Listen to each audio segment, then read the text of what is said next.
All right, hello everyone. Here we go again. We are learning. I would like to invite you to learn with me simple tasks in Excel that we can do in Power Query more efficiently, faster.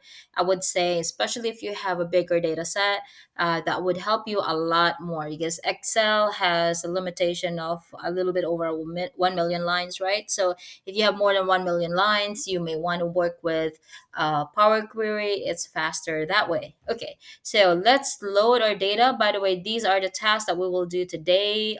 We will learn a little bit about data types, sorting, filtering, counting the number of rows, and replacing values. Okay, so let's load this data set that we have on the left side. For now, the way that I load this data into the Power Query editor is by going to data, and then we choose this from table slash range. We will have another video that will show how to load data from different resources. Okay, so for now, we'll just be using this. All right, so let's load this into the editor. So we have at this point 5 columns. All right, so what's the first task? We have data types. Okay, so Power Query is very smart to understand the type of data set as you load them. So for instance, on the first column, it shows like, oh, this looks like numbers. So therefore, this must be a number data set or whole number data set.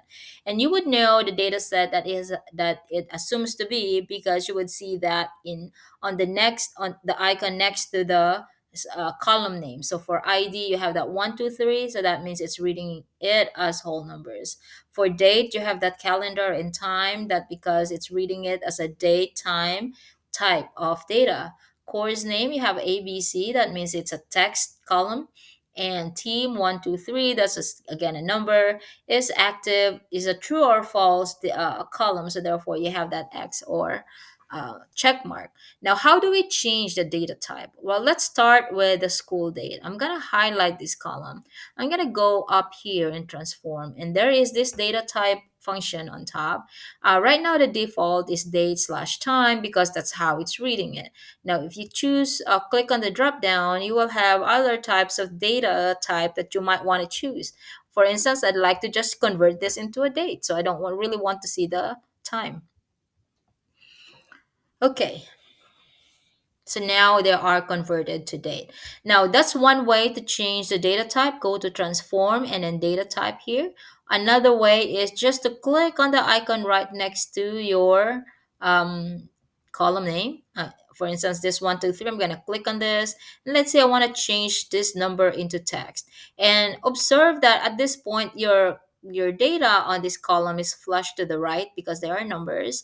If we change them to text, it should move to the left. So that's another way of knowing, oh, this must be a text. Even though there are like numbers, they are probably read as text because they are flushed to the right of the or to the left of the column. I'm gonna change this one back to numbers because that works with this exercise for now, but basically I'm just showing you how to change the data type. So for now, I have shown you 2 ways to change the data type. Go into transform and change the data type here, or click on the icon, the data type icon next to the column header or column name, and then click there and change the data type that you want. Okay, so that's the first one, data types. Next is sorting. So you can do sorting by clicking on this icon right here. You can do ascending and descending. So right now, let's say ascending. So that means smallest number to the greatest, and the smallest number is 2000. Alternatively, I can also do descending if that's what you really want. You can clear the sort if you want to. I will do that. Okay. Now, what about if you have multi-level sorting? Say you want to sort this ID. Okay, so let's sort the ID descending first. And you would know that it's sorted because you have this arrow. Okay, right now it's descending, that's why it's pointed downwards. Now, what about if you have second level sorting? So the idea is you want to sort all the IDs, and within those IDs, I want the school day to be in chronological order. So you have a second level sorting. So I'm gonna click on this one, and I'm gonna click ascending. Okay, so you would see that arrow up because it's ascending. But also notice that there is that tiny number 2 outside of that drop box, drop, yeah, and drop down area. But on your ID you have number one, so it tells you what's the order you have sorted it. Okay, so that is very very helpful if that is what you need to get done, right? Okay, so that's one way, that is a way to sort that. Okay, I'm gonna keep the sorted portion of this because it doesn't really affect my data at this point. All right, next one is filtering. Okay, so filtering is a lot of fun. Okay, so remember this ID are numbers. If I click on this drop down, I will have these number filters, and these are all the logics that's available to me. Now, but that's because I'm gonna get a number filter because ID is a number column. Now, on the school date, if I click on this, I would have a date filter instead, and I even have a lot more functions, and I can even customize it if I wanted to. Course name is a text, so therefore I will have text filters. And let's try this. Okay, let's try a compound filtering. Let's say something that begins with. Okay, so right now you're on a basic filtering. I want something that begins with M and ends with a 3. So let's see if we can do that.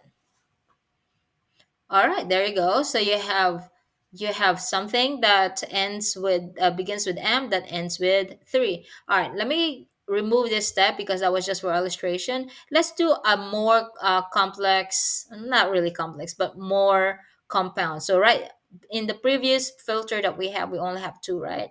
Let's say we add 3. Okay, let's say just pick one of these. It doesn't really matter because you can change them anyway. All right, so something that does not begin with M. All right, and let's say something that contains the word grade. Of course, we know that they all are, but this time instead of basic, we do advanced. So that means you can add other clause, you can add other logic. Okay, so I'm gonna click that, and maybe you can do an and or an or depending on what you really want to capture. Let's say I'm gonna do an or, and something that does not begin with n contains grade, and let's say big contains does not contain, ends begins not begin. Okay, let's do does not begin. All right, so does, oh, we already have a does not begin. Let's do, yeah, I guess ends with. Okay, something that ends with a 4 or a 5. Let's see if there are any hits. Okay, true enough, we have. So these are the list. Okay, so that's a filtering. The same manner you can filter dates however you want. So you can do something in between. So you can do after a certain date, but before a certain date. A certain date.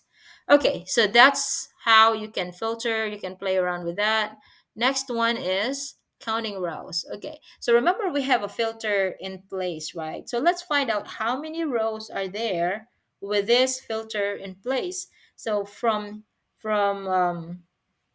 on your ribbon under transform, you go count rows, and let's find out how many. So you have 49,262 lines when the filter is applied. Okay, I'm going to remove this count rows, and then I'm going to remove the filter. So that means this is original data set. Let's find out how many are in the original data set. So let's go to transform, count rows, and we have 92,086 lines. So originally we have 92,000.